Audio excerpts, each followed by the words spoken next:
Thank you. Good morning to all of you who are joining from Hong Kong, and good evening for those who are joining from the other side of the globe. Many thanks to Professor Lawrence GROSSBERG for taking out his evening hours and giving us this lecture.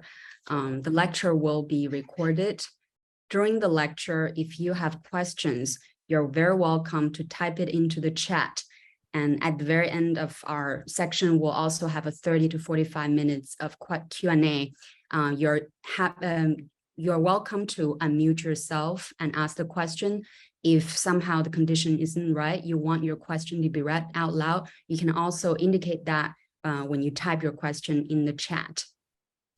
The public lecture is sponsored by the Center of Cultural Studies at the Department of Cultural and Religious Studies.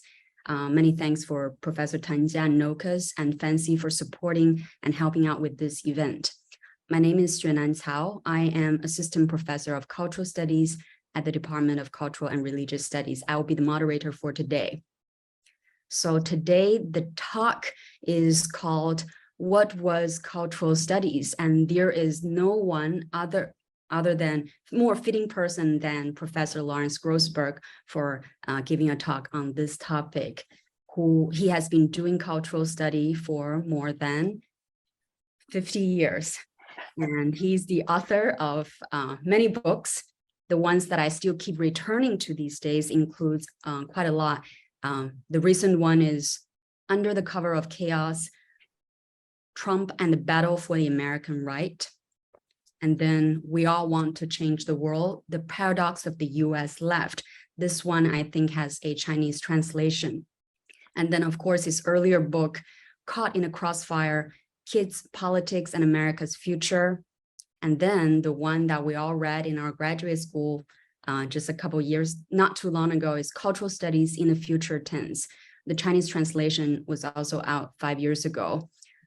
His work, Professor Lawrence GROSSBERG's work, always helped me understand why the intellectual efforts on the left had not been successful in telling the type of stories that could drive the political outcome we want, which is still very relevant today. And his more theoretical work is also directed towards this goal of finding the best ways to tell ourselves about the work we do. Without further ado, let's welcome Professor GROSSBERG. Can you all hear me? Yes. Hear me? Yes, good. Okay. Well, thank you for inviting me, and thank you for coming early in the morning. I appreciate that.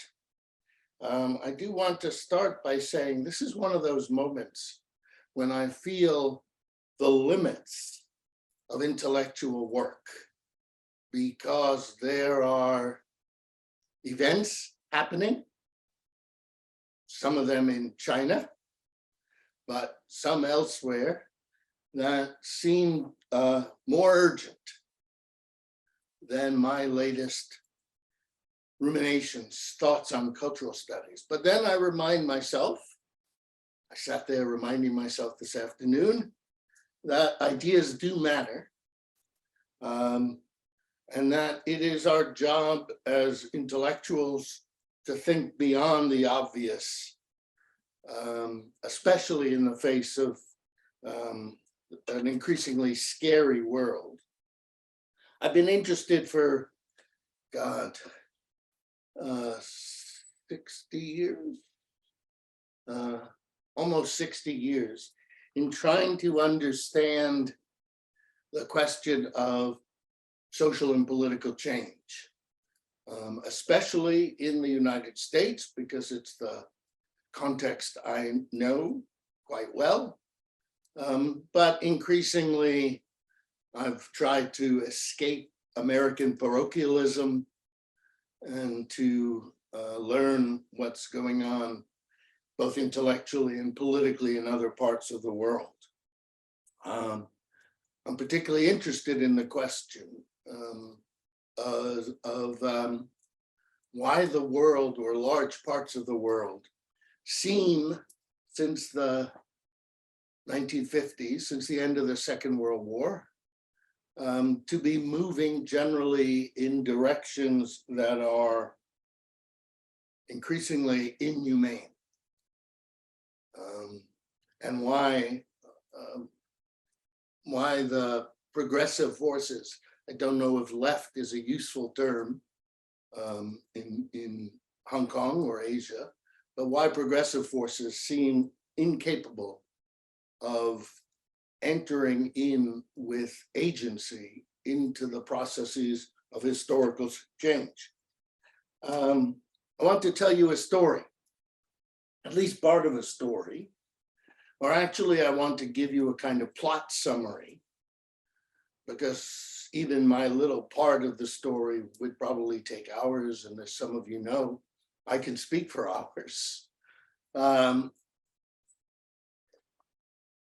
So I want to give you a plot summary of a story which is about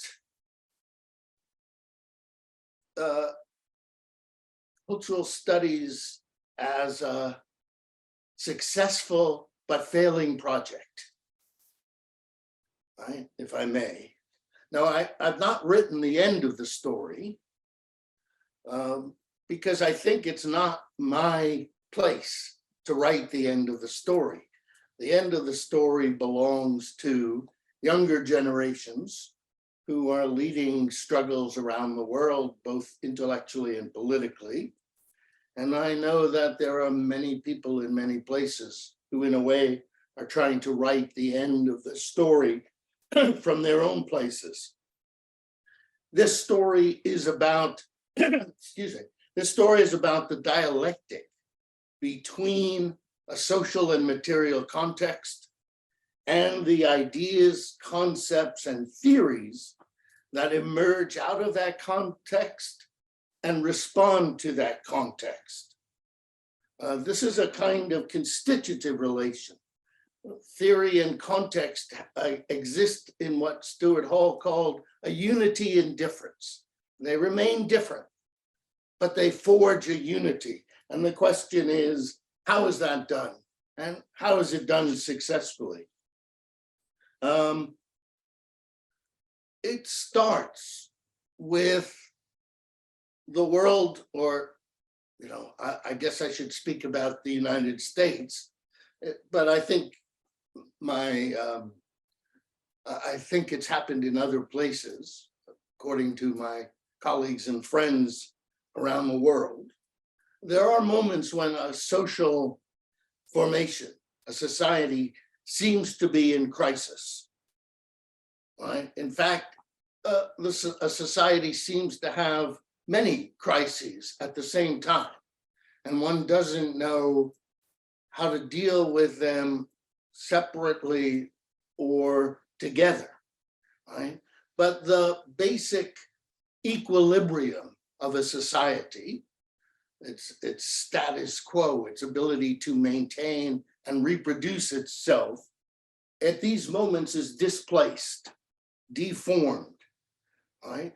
And the society goes through a series of struggles around the world. The point at which this happens most is in the late 1960s and early 1970s.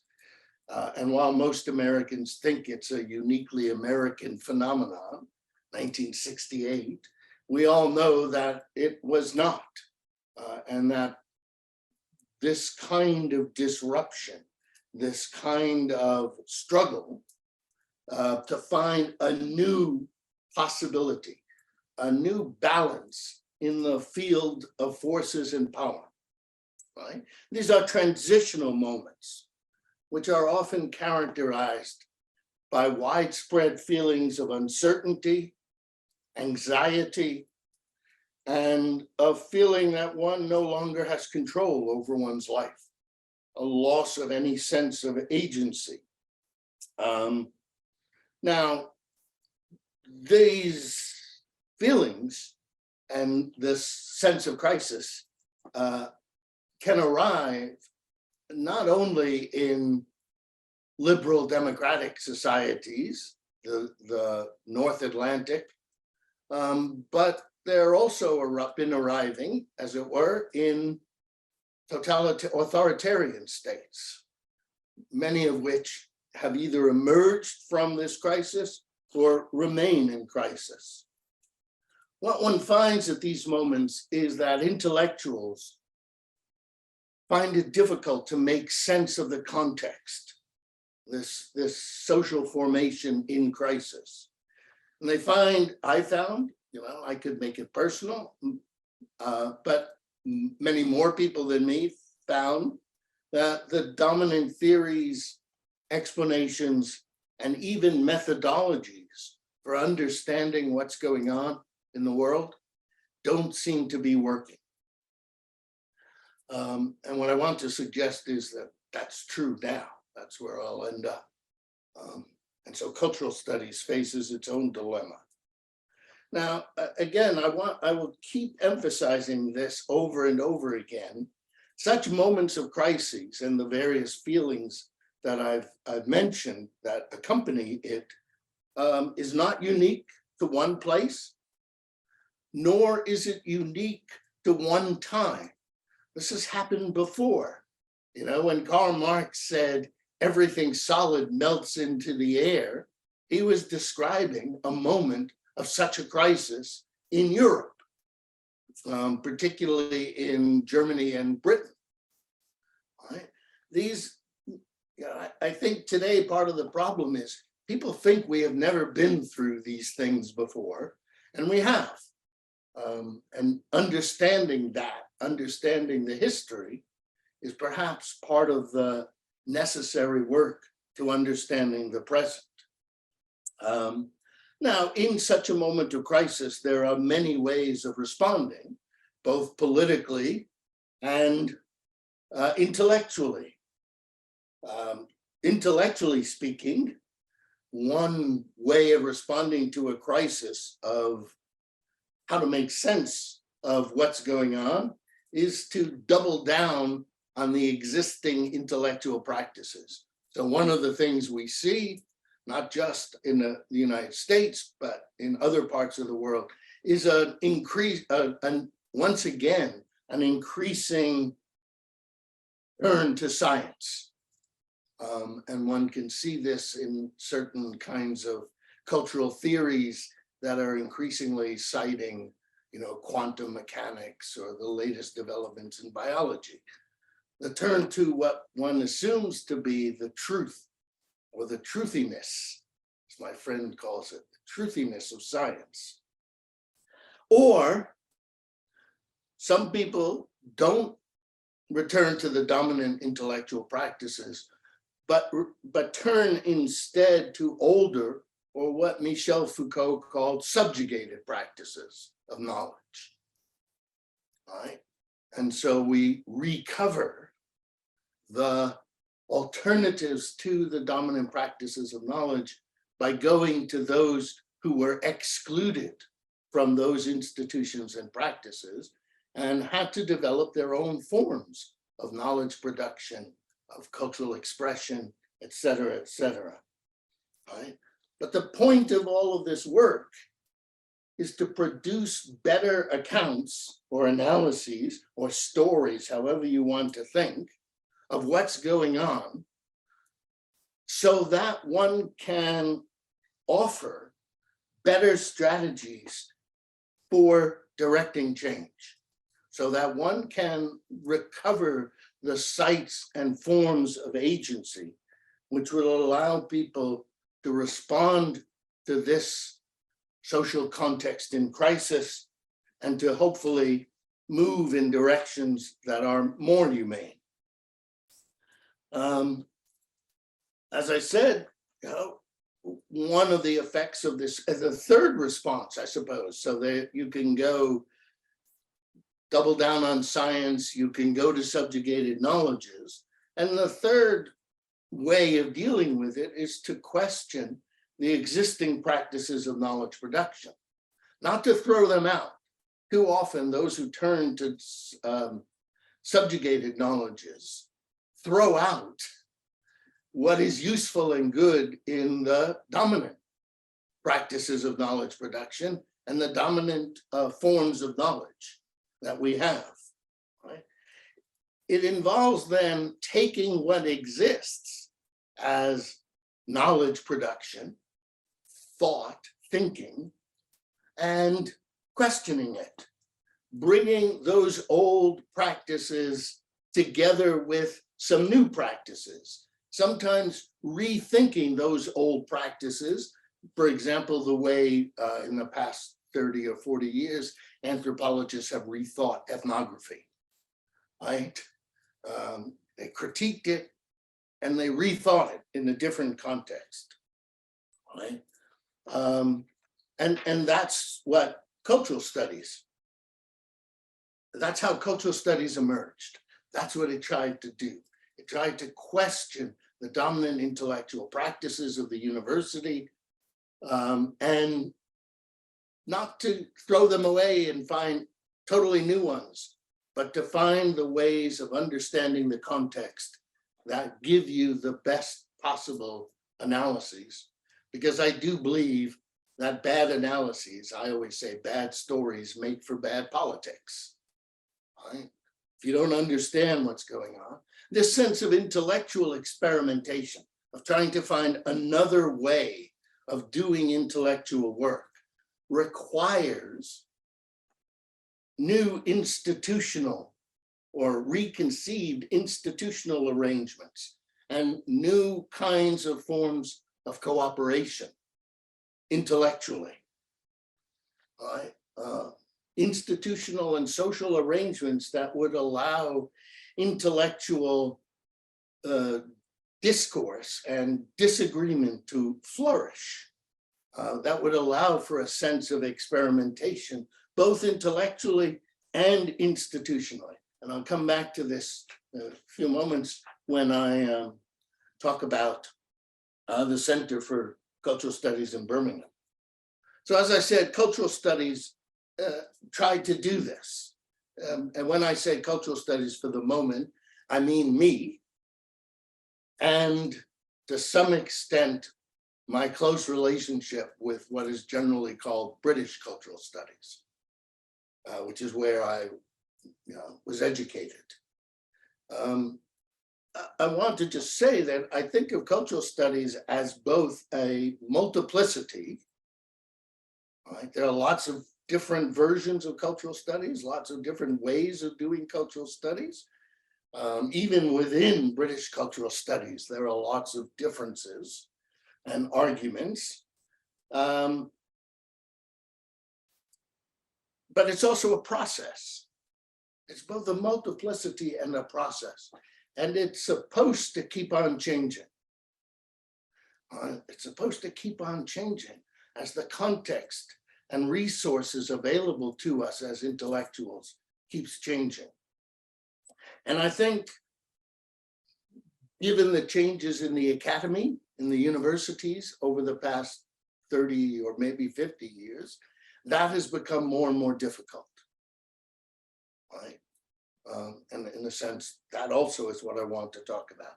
So cultural studies appropriated, redefined, used a set of tools, intellectual tools or commitments in order to find better ways to understand what's going on. And I want to just recite them, if you will, and elaborate them just a bit. We can talk more about it if you want. These are, for me, the defining conditions of cultural studies.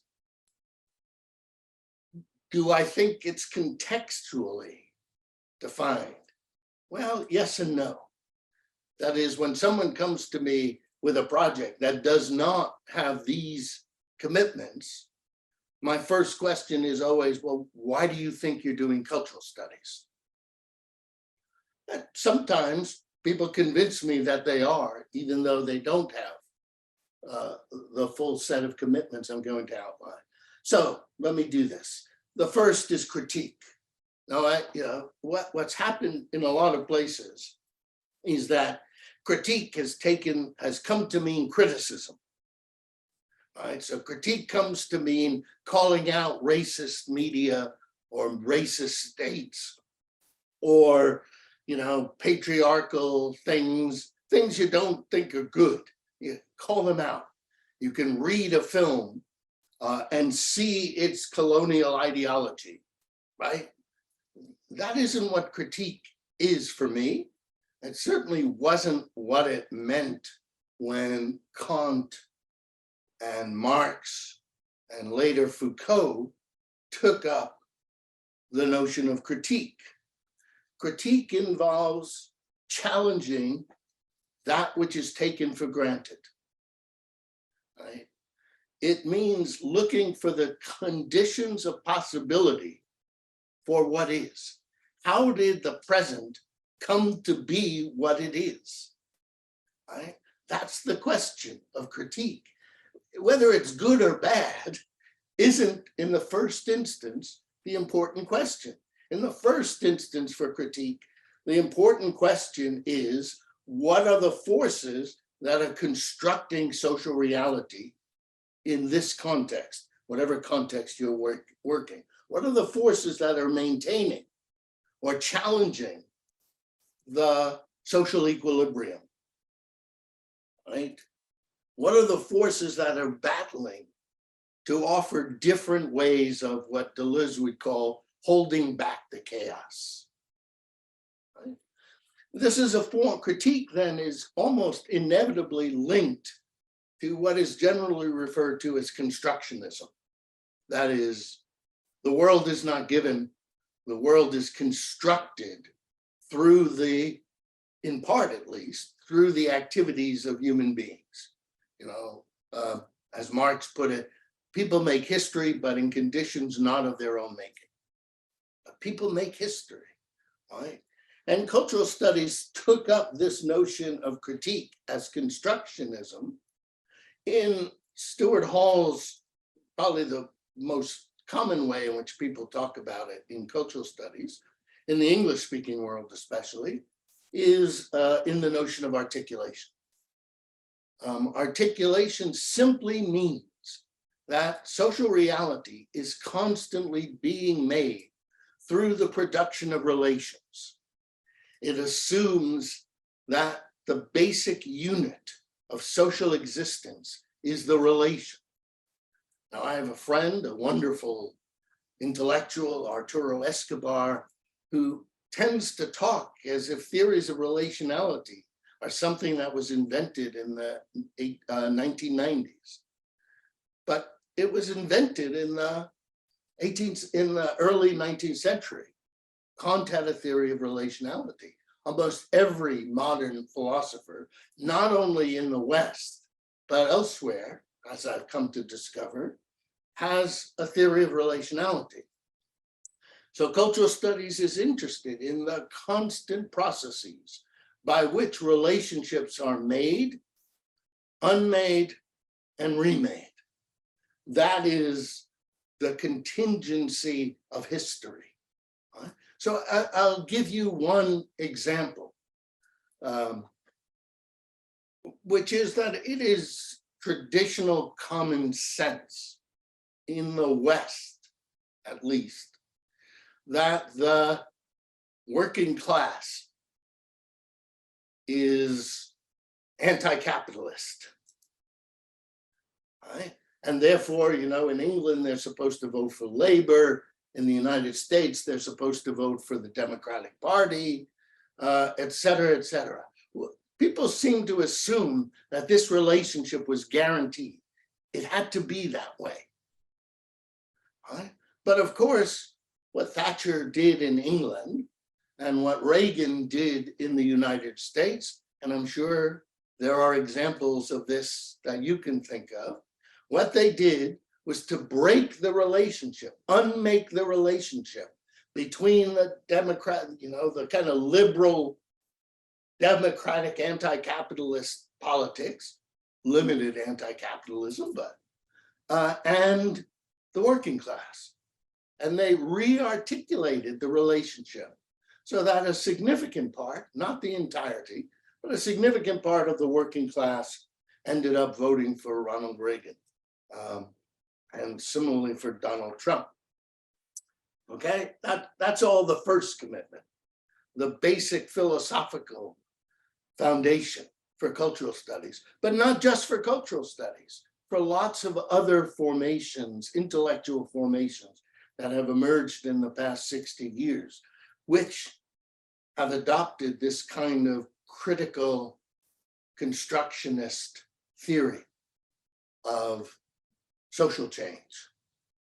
Now, the second thing I want to talk about is European, the domination, the dominance, again, in the West, but through its global influences in many parts of the world, of a certain kind of enlightenment and post-enlightenment, of a variety of enlightenment and post-enlightenment philosophies. Right?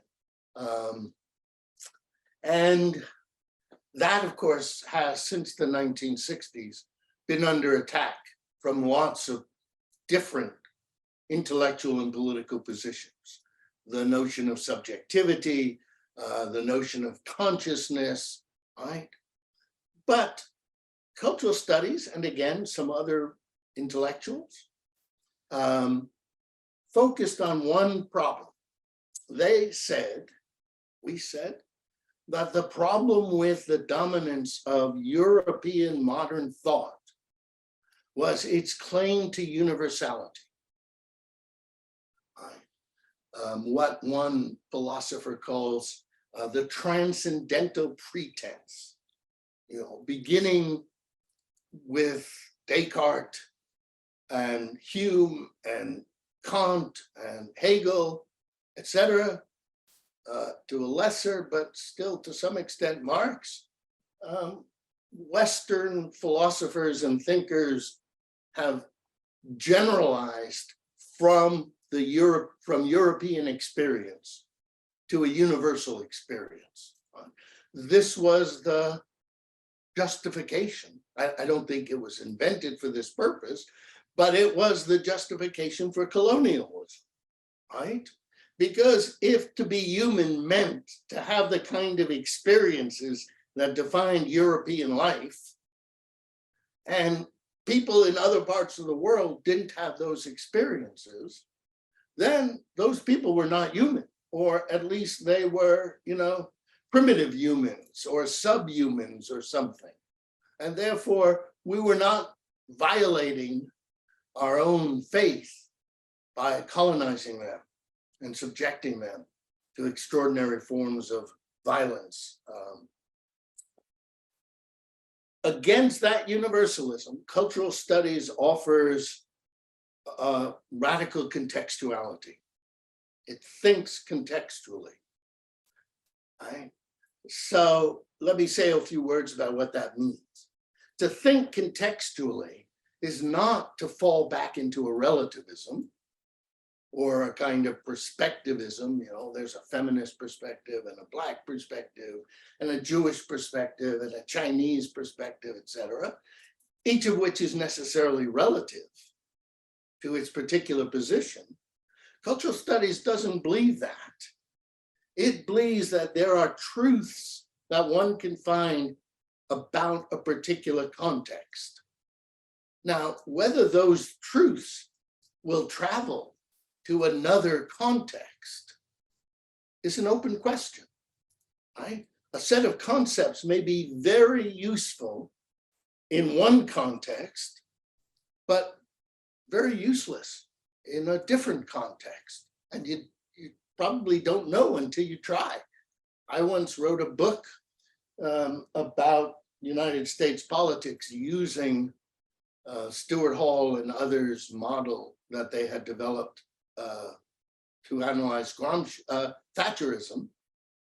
And I tried to write a book about Reagan using their model, and I found it was the most boring book I'd ever read. So I had to throw it out and tell myself that those concepts, those tools may not work in this context. The context is different. The tools have to be different. Therefore, the theory has to be different. Right? Theory is contextual. In the United States, when you go on the job market in the academy, often the first question you get is, what's your theoretical position? And the cultural studies answer is, I don't have one. Tell me what the problem, what the context and the problem is, and I'll tell you what theoretical tools I might try out to begin with, right? Similarly, politics is contextual, right? In the sense that you don't know what the politics of a particular struggle or context are until you do the work of trying to give a critical constructionist analysis of what's going on, right? Which means that you can't assume that everything is all about the same thing. Like it's all about capitalism, or it's all about racism, or I read a paper not long ago, which argued that everything, all the problems in the world are due to patriarchy, which is the fundamental form of power. Cultural study says nothing is all about the same thing, and not everything is about the same thing. So while it may be useful in one context to start with capitalism, it may be useful in a different context to start with race and racism, or to start with ethnicity, or to start with gender politics, or different ways of beginning to try to organize, to reorganize, to re-articulate the context so as to understand it better. And that means one is absolutely committed to complexity, right? The complexity of everything. There's a comic in America called Peanuts. I don't know if it ever comes into the Asian world, but when I was growing up, I had my favorite Peanuts cartoon, which basically, in which the young childlike hero says, I can't deal with the world. Everything is more complicated. Right? And that, I think, is a commitment to cultural studies. Everything, from the individual to the mountains of the state, they're all more complicated. Right? An individual is not a single essential thing. Being a woman is not a single essential thing. Being Black is not a single essential thing. Being Chinese is not a single essential thing. Right? It's complicated. No one is just Chinese. They're a woman or a man. They have a sexuality. They have passion, their own passions. Right? You can't reduce things to their simplest level. Right?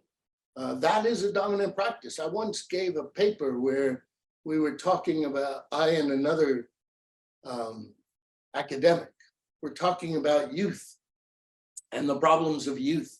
This must have been in the 1970s. And at the end of it, we were supposed to each comment on the others. And the other speaker stood up and he looked at me and he said, I don't understand what you've done, because you've taken a complicated problem and you've made it more complicated. And I said, well, that's good, because I don't understand what you did, because you take a complicated problem and you simplify it. So how are you going to solve the problem if you don't understand its full complexity? All of the articulations, all of the relations, all of the forces that are at work here, right? And what's amazing about human social, one of the things amazing about human social existence is that out of this complexity, we develop order.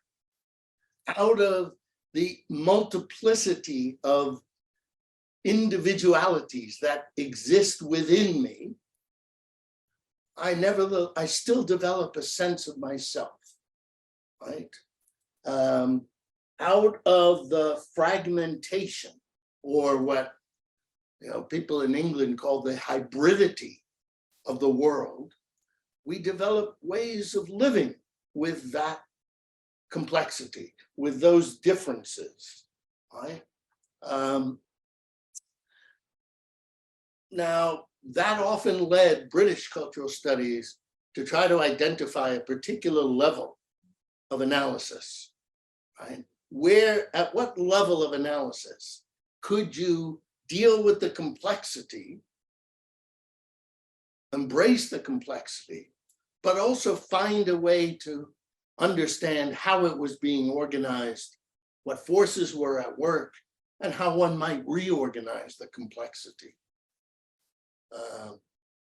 How one might take an individual who, for example, in the United States, seems to be a racist, but at the same time is a feminist.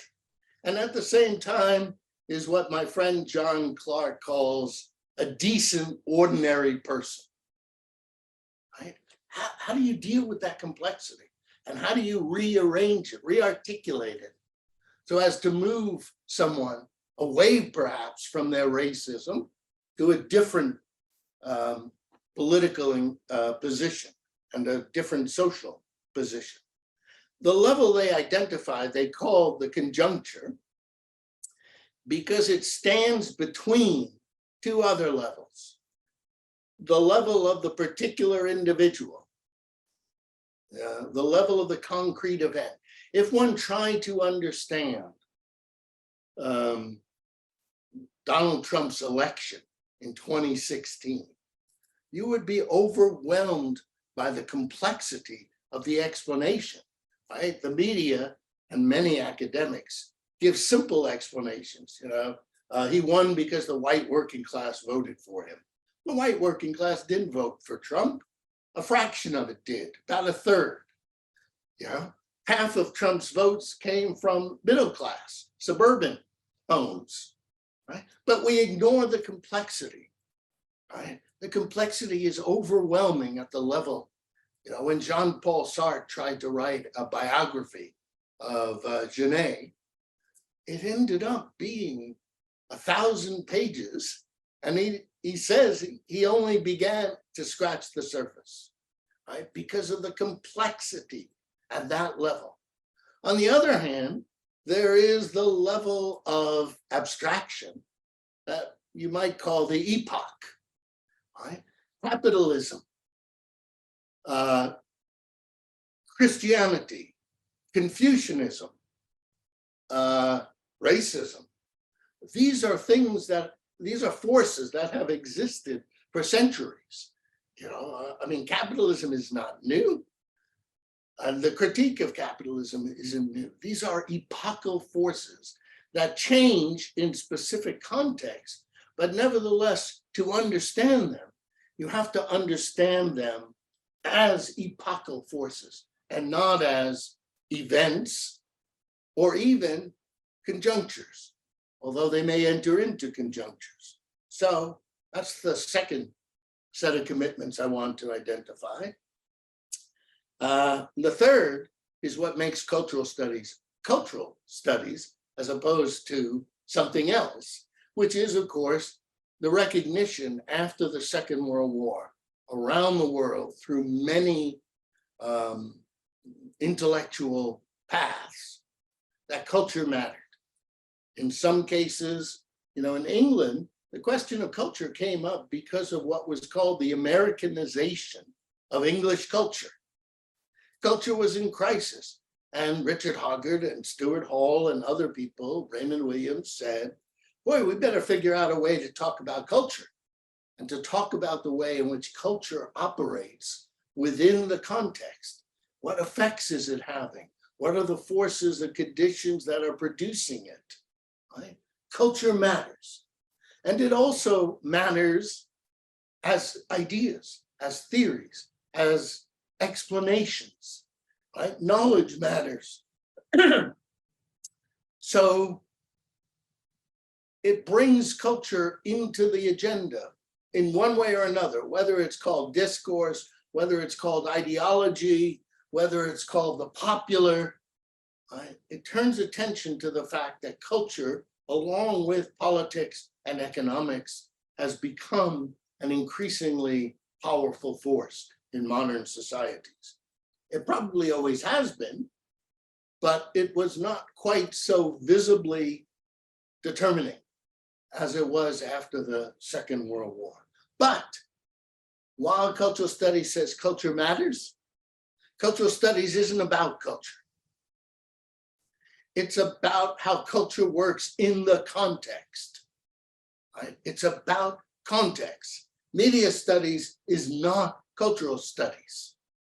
Right? Literary studies is not cultural studies because they have objects that they want to understand.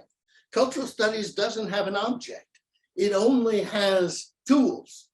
So when I wrote about rock and roll, right, I wasn't interested in rock and roll. I mean, it wasn't that I wanted to write a book about rock and roll. I wanted to write a book about the importance of music in the political struggles of the 1960s and 70s. Now, in order to do that, I had to figure out how to talk about rock and roll or popular music. But it wasn't my object. My object was the state of American society in the 1960s and 70s. Final thing I want to say about the conditions of cultural studies is, and this is what struck me when I first showed up at the Center for Contemporary Cultural Studies at Birmingham in England, which is one of the places where cultural studies was kind of invented, but there were many others in Latin America, in Asia, perhaps in Africa. I know less about it. It was not just that they were questioning the dominant intellectual practices. It was that they did it with a particular, what now theorists would call affective tone, what we could call a certain emotional landscape. Cultural studies brought together three very different emotions. And I think if you don't have all three, you have a problem. One is passion. One of the reasons I left the academy, I retired, wasn't just because I was getting old. It was because too many of my colleagues didn't think that their intellectual work mattered.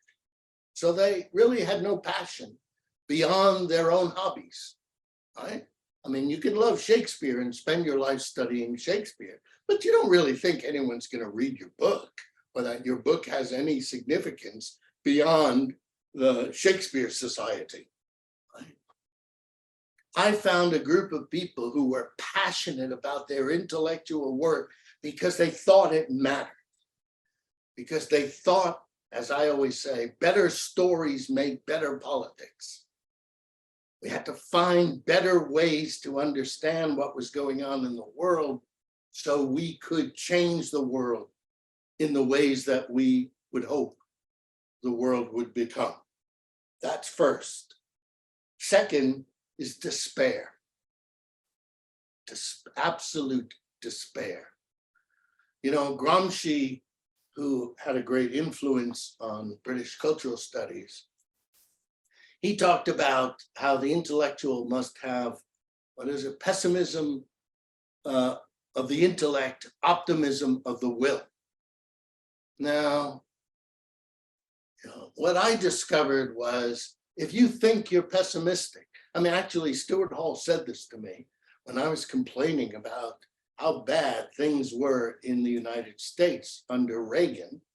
He said to me, you haven't begun to reach the pits of despair if you actually understood how bad things really are, right?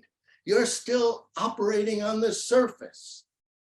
You don't yet understand. You haven't reached the point of despair, right?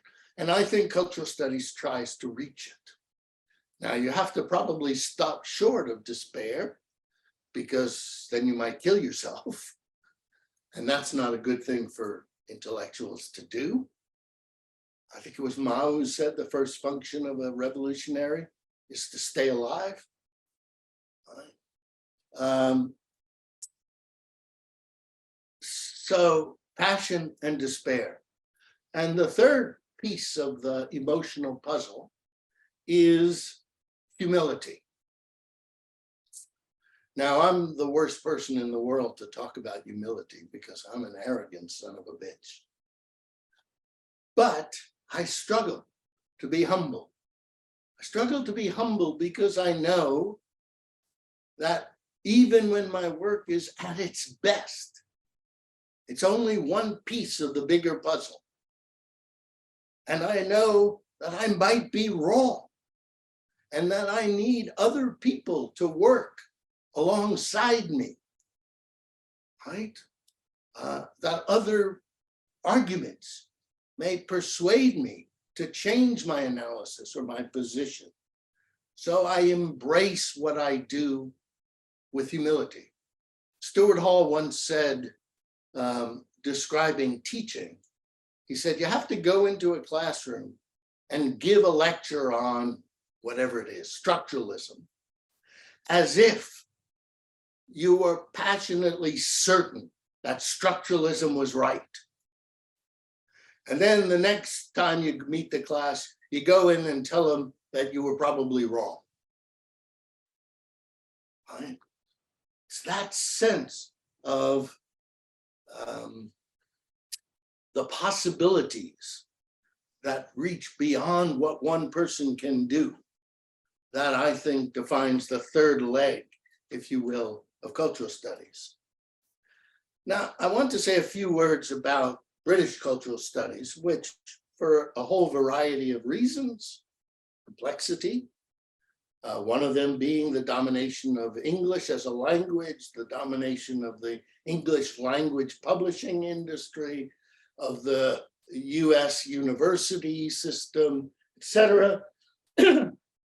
British cultural studies is probably the most globally influential version of cultural studies. It is probably what enables us to speak across different boundaries. And of course, Stuart Hall is largely responsible for that, not only because of his work, but because of his charismatic embodiment of the emotional landscape I just described. Now, British cultural studies, when it starts off in the 50s, is rather boring.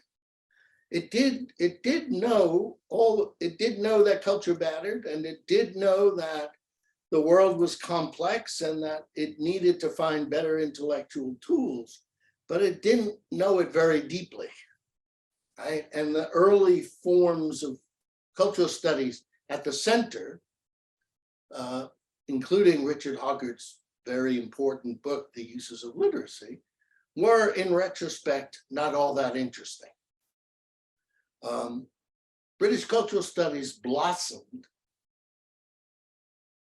in the late 60s when it started, well, actually, yes, in the late 60s, when in fact the British New Left moved into the university. Much of the work of British cultural studies derives from what was called the British New Left in the late 1950s and early 60s, right? And with that, which I'll talk about in a moment a little more, it introduced a number of concepts of tools for thinking that have proven very useful in a variety of contexts, although their meaning may change from one context to another. But, you know, it sort of made subcultures a powerful concept. It made notions of contextualism powerful. It made notions of organic crises, of hegemony, of very famously Stuart's description of Thatcherism as authoritarian populism. And it joined with other intellectual formations in rapidly expanding the field of political struggle beyond Marx, beyond the class struggle, beyond the distribution of wealth and the production of value to talk about issues of gender and race and sexuality and all such things, right? And it had in mind a particular kind of politics. If you read any of the British work, or mine for that matter, I wouldn't recommend mine, but I would recommend Stewart's or Paul Gilroy's or Angela McRobbie or John Clark or any one of them. What you find is not only an analysis of Thatcherism or an analysis of the current dominant political formations, but an analysis and critique of the opposition, right? So Stuart Hall's writings on Thatcherism are as much about the failure of the Labour Party and the Socialist Party and the Communist Party to respond to Thatcherism in a way that might have enabled them to prevent what has happened in Britain and much of the world since the mid-70s. Right? They identified two kinds of politics that the left seemed to put forth. One was vanguard politics. Vanguard politics basically says most people are stupid. They don't understand the world. They don't understand their place in the world, but we do, right? And therefore, we should lead them. We are the vanguard. The Communist Party in Russia was the vanguard. And in fact, the elite of the Communist Party in Russia was the vanguard of the vanguard, right? The rest of the people were idiots, right? They were dopes. They were distracted. They were the subjects of ideological misrepresentation. We saw the truth, and we would bring people to the promised land if only they just did what we told them to do, right? At the other end is populist politics, which has become the dominant politics in the United States and in many parts of the world. And populism says, no, the people aren't dopes. The people are exactly where the truth is. So we should just go with what the people want, or at least we should pretend that we're going with the people want, with what the people want, right? People should believe that their understanding of the world, that their values, that their common sense, that their desires are true, are right, are correct, and should define the future of society, right? And so you mobilize the people in the name of the people, right, to lead the struggle. Cultural studies rejected both of those notions of political struggle. And it argued for what I have called a popular politics. A popular politics says you can't assume people are dopes. You can't assume people are idiots. People are trying, most people are trying to live the best life they can with the limited resources they have. And you have to respect that and then try to move it. Stuart Hall, when he wrote the editorial for the first issue of the very influential journal that he founded, New Left Review, he said that politics must start where people are, right?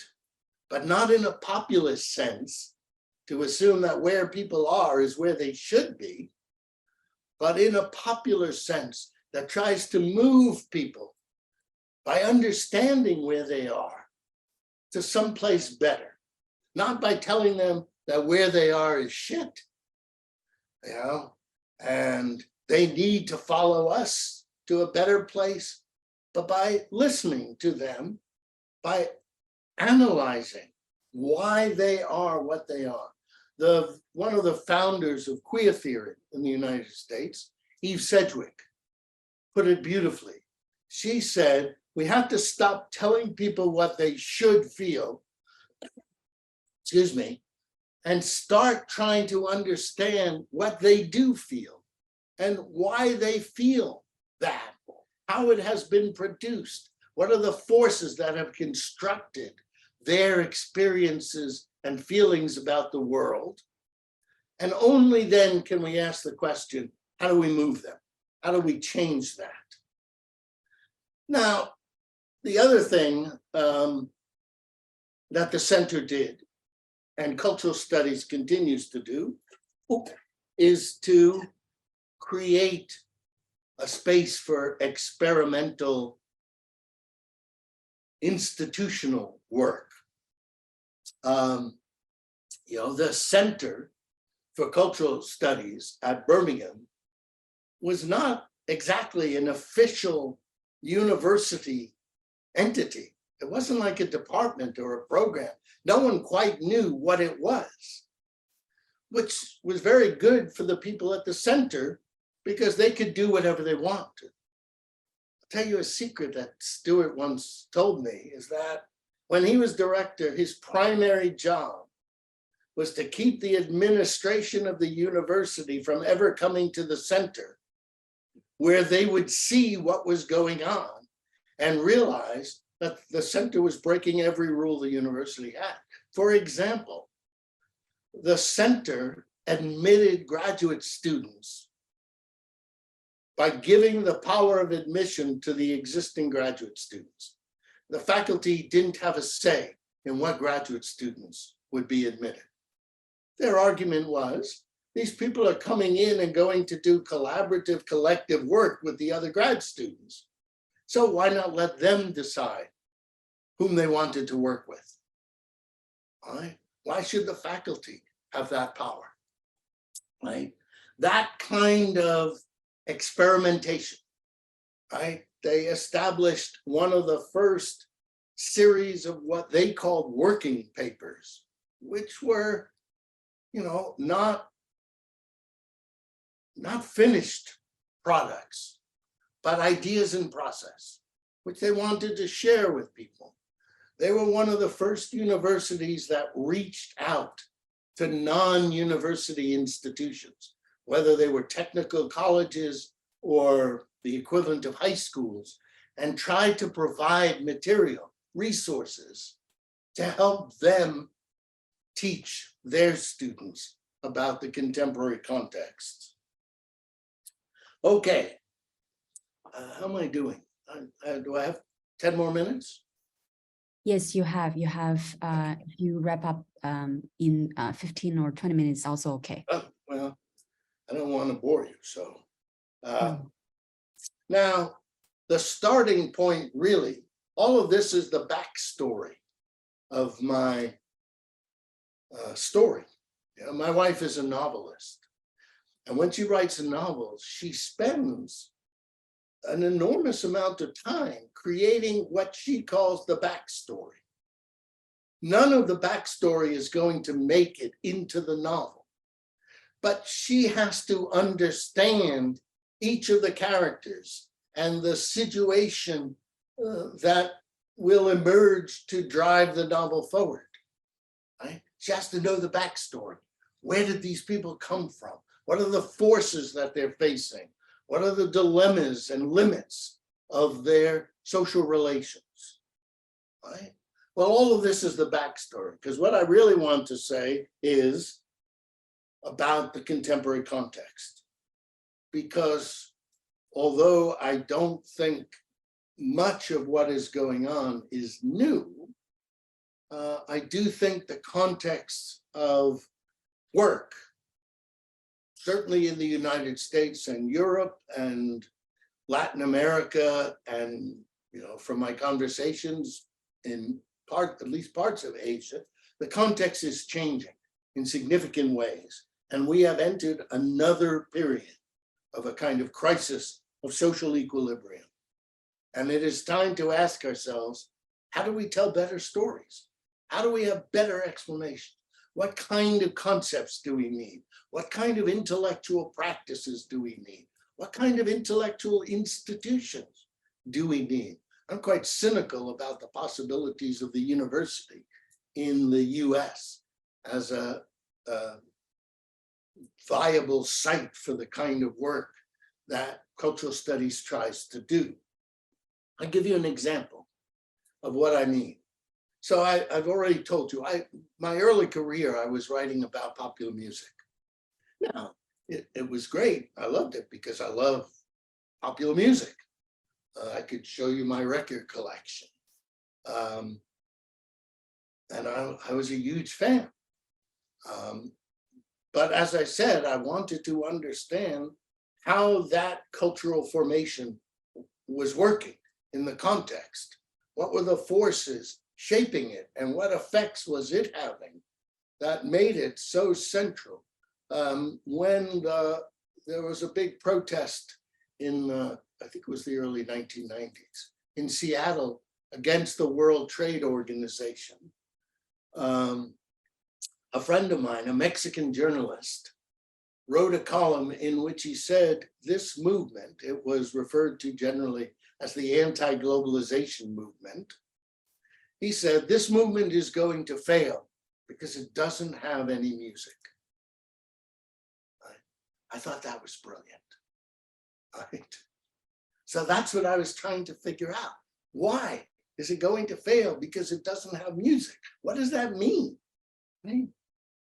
And I don't think it can have music today. I don't think there can be a musical formation that functions in the same way as it did in the 60s. So I wrote about it. I wrote tons of essays.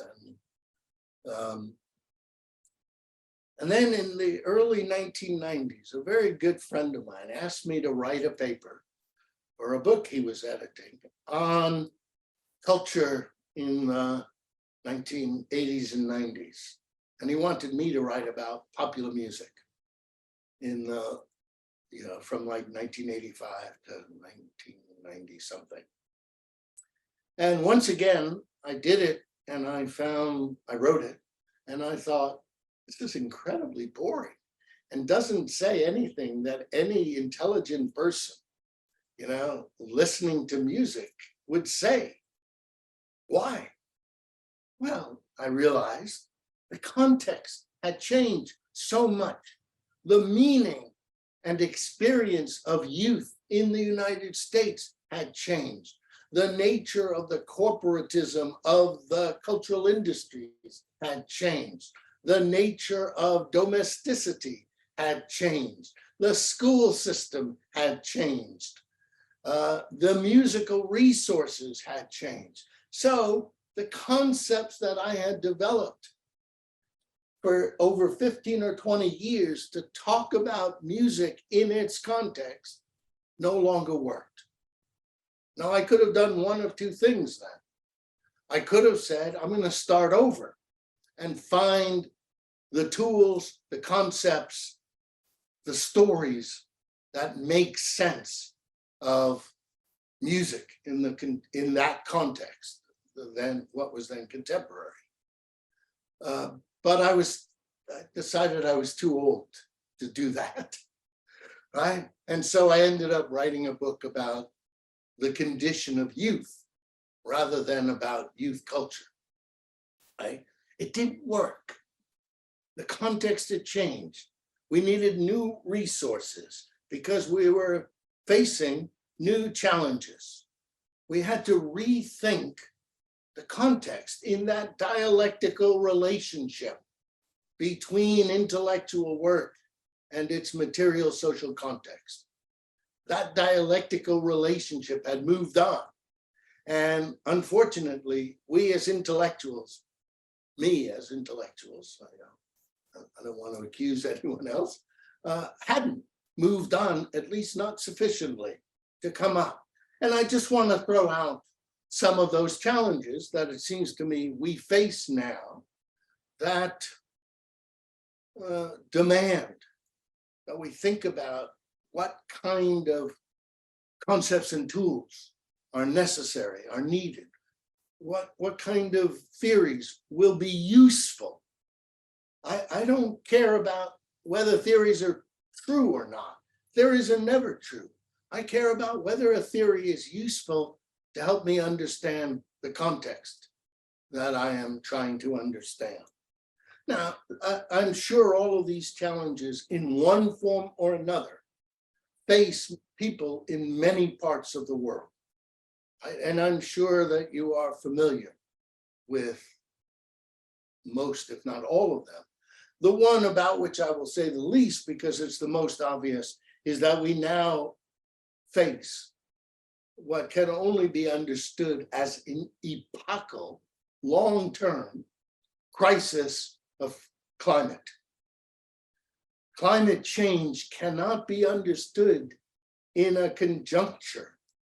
It has to be understood as something that has been going on for hundreds of years. And what is it? What are the forces that have enabled humanity to despoil its own environment so much that its own existence is called into question? Right? Climate change. Secondly, I would point to the crisis of the crises of the nation state. Right? Most of British cultural studies and most of cultural studies around the world starts by defining the context in nationalist terms. I write about the United States. Paul Gilroy, well, no, Paul's a bad example. He doesn't. John Clark writes about Britain. Quan Chen started by writing about Taiwan. We can go on. People write about their national context, but it's no longer clear that that's an adequate way of understanding the world, because the contexts we have to write about are both larger than the nation state. Hence, I think Interasia is a really brilliant experiment, because it recognizes that you can't limit analyses anymore to the nation state, that you have to think regionally, or in Paul Gilroy's terms, you have to think about the routes that change is following. Right? Arjun Appadurai's kind of theory of the historical routes of the movement of capital, of Christianity, of slavery, we can follow those routes, which far exceed the nation state. But at the same time, nation states are becoming smaller. They are re-provincializing themselves, creating micronations, or emphasizing the subnational regional differences. In the United States, there was no sense of a national identity until the late 19th century, with the advent of the railroads and the telegraph and then radio. Before that, people's identities were defined regionally. I'm a Southerner, I'm a Midwesterner, I'm a Northeasterner, right? The turn of the 20th century brought a new kind of national identity. The nation became the dominant form of belonging, of identification. But now in the United States, we're returning to those regional identities, right? And the national identity is in crisis. We don't know what it is. We don't know what it's supposed to be. We don't share a national identity anymore. To make matters worse, often appeals to the nation and the nation state seem, for some reason, which we don't quite understand, to always, or not always, but often be linked to authoritarian and illiberal transformations of a society. Right? So the nation state becomes a problematic definition of a context. We need, in that sense, to rethink the spatiality and temporality of what a context is. Right? the notion of a context, for example, as a conjuncture, emerged out of and in response to a particular context. The context has changed. What is it that we're going to use? What are the structures of belonging? What are the structures of identification? Not identity, but identification that motivate, that drive, that define people's ways of living in the world. The third change is that the post-war capitalist economy is in ruins.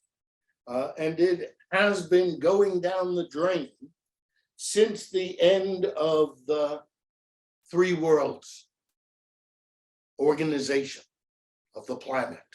Right? After the Second World War, the world was divided into three worlds. The communist world, the capitalist world, and the non-aligned world. And the global economy, which was created in the settlement of the Second World War, was created to deal with this new context of three worlds. But that has collapsed, right? The communist world isn't communist. Capitalist world, well, it's sort of just gobbling up everything, and it's fracturing itself so that capitalism is opposed to capitalism in many profound ways. You know, the past 40 years has been nothing but a series of financial and economic crises, because that world, which was stabilized by the Bretton Woods agreements, has collapsed. And the Bretton Woods agreements, the World Trade Organization, the IMF, et cetera, don't seem to be working. The United Nations is part of that as well. And at the same time, that capitalism is continuously in crisis with itself and with the world, it is also increasingly finding ways to insert itself into the bodily habits of people, right? It's not just that capitalism creates desires that we are supposed to fill by consumption, right? Capitalism has gone far beyond that.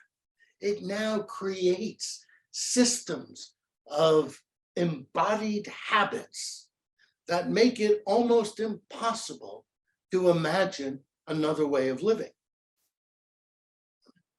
Now, why? How? Why is it working? How do we fight it? The fourth, so that's the third. The fourth is a crisis of culture. Now, I do not know about the rest of the world. I do not know the state of the field of culture in any places other than the United States. Even Britain, I'm not familiar enough with to speak about. But in the United States, at least, the field of culture is increasingly chaotic.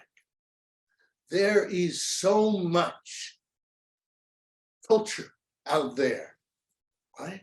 I mean, I have discussions with my son about how do you decide what music to listen to, right? I mean, just go to the streaming services. I assume that some of them, some version of streaming exists in China. You know, there are 10 million songs on Apple Music, right? What do? Well, I suppose you listen to the same songs that you like, or you listen to what your friends tell you, but there is a kind of chaos. And it's a chaos of television, it's a chaos of film, it's a chaos of music, but it's also a chaos of information, of opinions, of voices, of knowledge claims, of misinformation, right? So that you know, if you Google, as I did the other day, I Googled, is bourbon, I like whiskey, is bourbon good for your health? You know, I guess I was looking for some easy justification when my doctor tells me I'm drinking too much. You know, so far all I say to him is, have you looked at the world outside?